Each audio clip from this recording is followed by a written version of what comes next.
ಮಾರುತ ಇದು S Narayan direct ಮಾಡಿರುವ ಮೂವಿ. ಈ ಸಿನಿಮಾದಲ್ಲಿ ದುನಿಯಾ ವಿಜಯ್, ಶ್ರೇಯಸ್ ಮಂಜು ಅವರು ಲೀಡ್ ಆಗಿ ಕಾಣಿಸಿದ್ದಾರೆ. ಸಿನಿಮಾದಲ್ಲಿ ಏನೆಲ್ಲ ಇಷ್ಟ ಆಯಿತು, ಏನೆಲ್ಲ ಕಷ್ಟ ಆಯಿತು ಅಂತ ಮಾತಾಡೋಣ. ಈ ಸಿನಿಮಾದ ಆನ್ಲೈನ್ ಕತೆ ಏನಂದರೆ, ಬೆಂಗಳೂರಲ್ಲಿ ನಡೀತಾ ಇರುವ ಈ ಕತೆ ಒಂದಷ್ಟು ಹುಡುಗಿಯರು ಕಾಣೆ ಆಗ್ತಾರೆ. ಇದನ್ನೆಲ್ಲ ಮಾಡಿದ್ದು ಯಾರು, ಕಾಣೆ ಆಗಿದ್ದು ಏಕೆ ಅನ್ನೋದೇ ಈ ಮೂವಿಯ ಆನ್ಲೈನ್ ಕತೆ.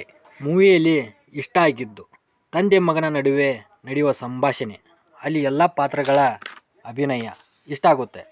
ಏನೆಲ್ಲ ಇಂಪ್ರೂವ್ ಮಾಡಬೇಕಿತ್ತು ಅಂದರೆ, ನಾವು ಈ ಸಿನಿಮಾನ 2025ರಲ್ಲಿ ರಿಲೀಸ್ ಆಗಿರೋ ಸಿನಿಮಾ ಥರ ನೋಡೋಕ್ಕೆ ಆಗಲ್ಲ.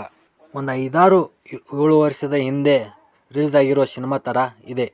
ಸಿನಿಮಾ ಚೆನ್ನಾಗಿದೆ ಅಂತ ಎಕ್ಸ್ಪೆಕ್ಟೇಷನ್ ಇಟ್ಕೊಂಡು ಹೋಗಬೇಡಿ. ಖಾಲಿ ಮೈಂಡಲ್ಲಿ ಹೋದರೆ ಸಿನಿಮಾ ಇಷ್ಟ ಆಗುತ್ತೆ. ಈ ಸಿನಿಮಾದಲ್ಲಿ ಕಾಮಿಡಿ ಅಷ್ಟೊಂದು ವರ್ಕ್ ಆಗಿಲ್ಲ, ಒಂದು ಸಲ ನೋಡ್ಬೋದು.